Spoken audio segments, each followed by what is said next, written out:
De onde surge o interesse de alguém pela composição, né? O que acontece com um aluno, com um estudante de música ou com alguém interessado por música?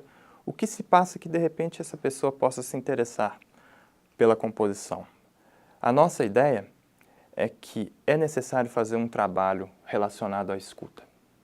A fantasia com a especulação, com o pensamento criativo, categorias da música que nem sempre são contempladas no estudo oficial da música. E a lógica do ensino musical mais tradicional é substituída pela lógica de uma experiência mais poética, mais especulativa, que tem a ver com a escuta, com a imaginação.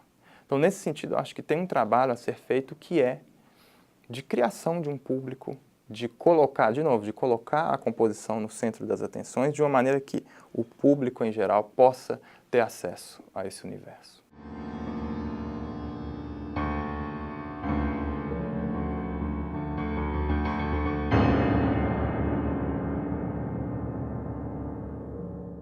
Yo creo que si el pensamiento que está en un trabajo tiene un peso, tiene una intensidad, ese pensamiento tiene la posibilidad de durar en el tiempo.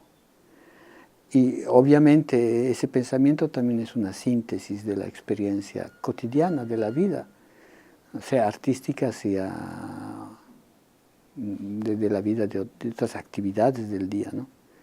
Entonces, pongo mucha atención, eso sí, a tratar de que eso que pienso esté dispuesto en el tiempo de una manera posiblemente clara, para que quien escucha tenga la posibilidad de engancharse a eso que suena y saque de eso una experiencia propia él, ¿no? No mi experiencia, no quiero transmitir mi experiencia, quiero permitir a otros de tener una experiencia. Estudiar composición no quiere decir necesariamente encaminarse a la investigación o al desarrollo intelectual de la música. Puede ser también una profesión remunerativa, porque puede ser música de película, puede ser música para la televisión. Lo importante es tener una formación académica, una formação buena que te permita de trabalhar bem, não? Seria interessante a gente poder ter mais tempo de avaliação, considerando que a gente está falando de uma produção jovem, né? Onde os compositores estão descobrindo, estão procurando um pouco os seus próprios caminhos, né? Mas dentro desse panorama, digamos, um pouco experimental, um pouco especulativo, existe um resultado muito interessante, que é uma relação com a música mais despida de certos valores que legitimam a música como a música boa, a música ruim, a música que vende, a música que circula. Uma coisa que eu acho que acontece na geração, e de novo tem a ver com a possibilidade de trabalhar com os músicos, é experimentar uma música, experimentar a possibilidade de se fazer algo em relação às suas próprias fantasias. Uma obra sea actual, tiene que tener en cuenta de la sensibilidad de la gente de este tiempo y posiblemente de la gente que va a venir, que es un poco difícil, pero vale la pena imaginar. Si uno piensa a la realidad de la cultura en general, del arte, en el mundo que tiene medios para poder producir, me refiero a Europa occidental, en este momento es un momento terrible, porque hay una crisis y lo que se cree poco productivo porque no produce dinero es precisamente la cultura. No se entiende que la cultura paga de otra manera, ¿eh? Entonces cortan medios, que los lugares más interesantes son por una parte América Latina y por otra parte los países excomunistas, porque en esos países la cultura en los tiempos del comunismo era estructurada como instrumento de propaganda, entonces era una estructura muy fuerte que ha quedado. Entonces todavía a los jóvenes son muy serios, se dedican sin un interés mercenario, ¿no? Cosa que en el otro lado del mundo, en el mundo capitalista, si no produce dinero lo que tú haces, no tiene ningún valor. No se valora la cultura. Se entiende que hay crisis, se entiende por qué no, pero tampoco hay que pensar que esas crisis se resuelven también con la gente que se enriquece de ética a través del arte, ¿no?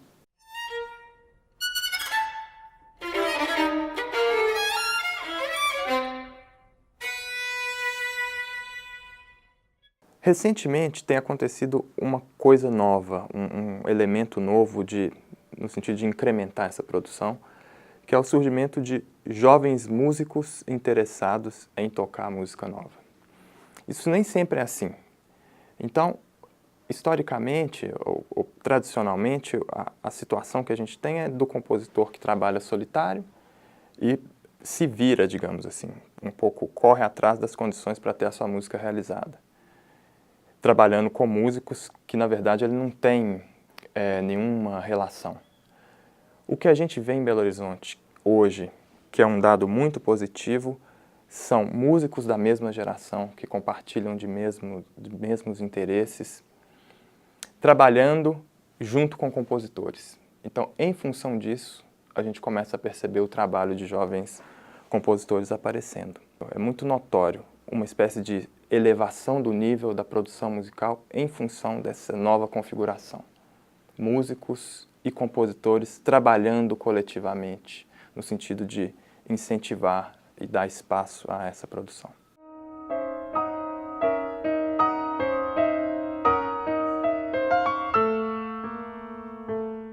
Existe um desafio que é generalizado, que tem a ver com uma espécie de gestão cultural, né? Eu acredito que o compositor de música popular, o compositor de canção, o compositor de música erudita, eles passam pelos mesmos problemas que tem a ver com uma política cultural que, em muitos aspectos, não beneficia a produção musical, né? Eu acho que, de novo, por isso que essa situação que eu relatei é interessante, porque a gente tem percebido iniciativas que vão para além da institucionalidade, para além da cena oficial. E eu acho que isso é uma resposta a esses desafios, porque o desafio é fazer com que essa produção aconteça, com que ela seja circulada. Para isso seria interessante ter uma situação favorável, mas o curioso, positivamente, desse momento é que, a despeito da situação ser favorável ou não, os músicos estão tocando e os compositores estão fazendo música.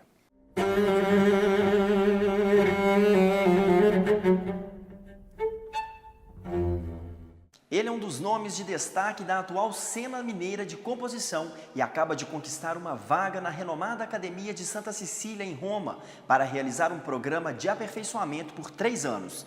De partida para a Itália, Sérgio Rodrigo falou à nossa equipe sobre as expectativas para esta nova fase.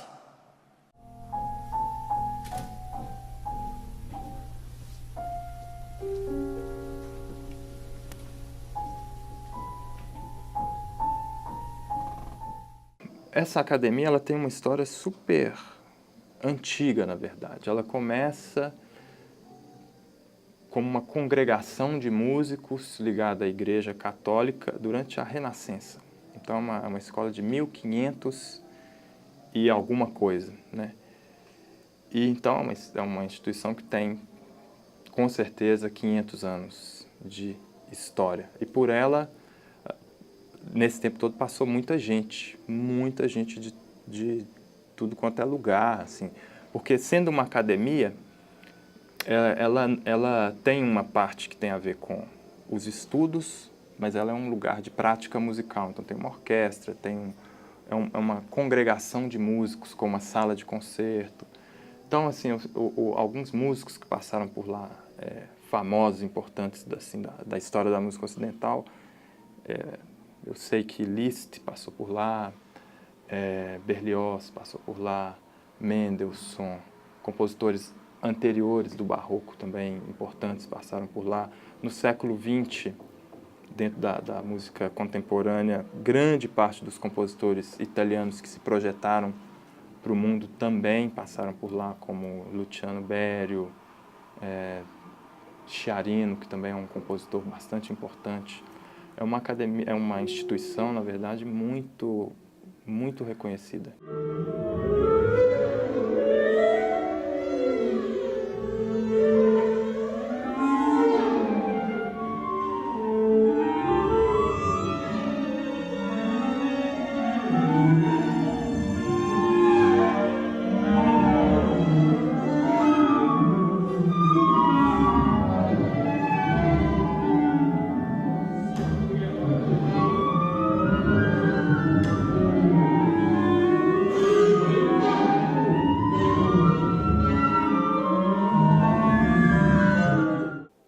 O procedimento de seleção na Santa Cecília foi bastante...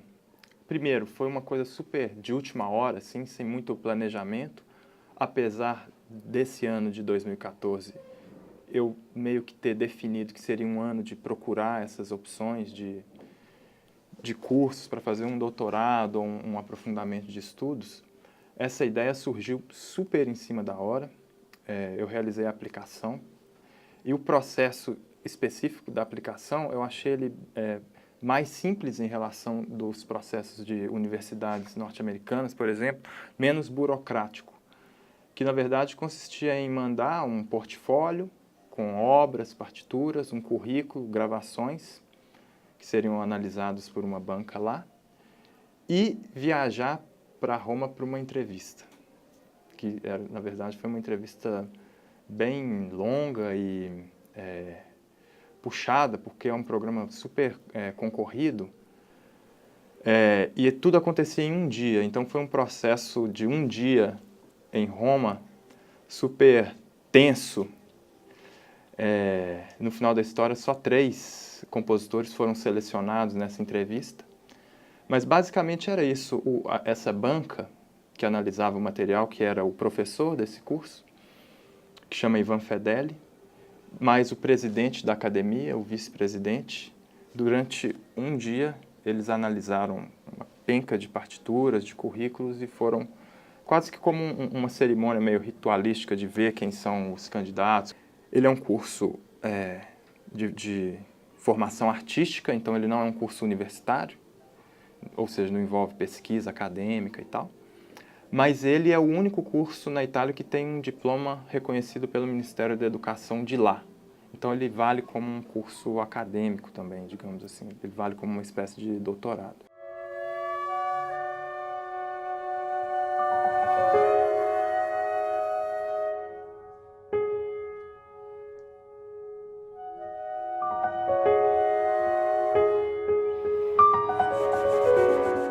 Esse programa tem o diferencial de ser um programa prático.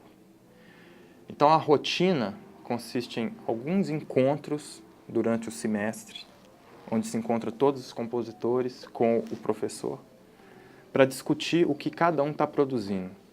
Então é um curso de compor muito, de produzir muito e de trocar figurinhas com outros compositores que estão no mesmo processo, com uma orientação central. A cada fim de ano tem uma espécie de prova, um exame, onde se discute o que se produziu. Minha expectativa é de poder me dedicar de uma maneira 100% engajada na produção musical.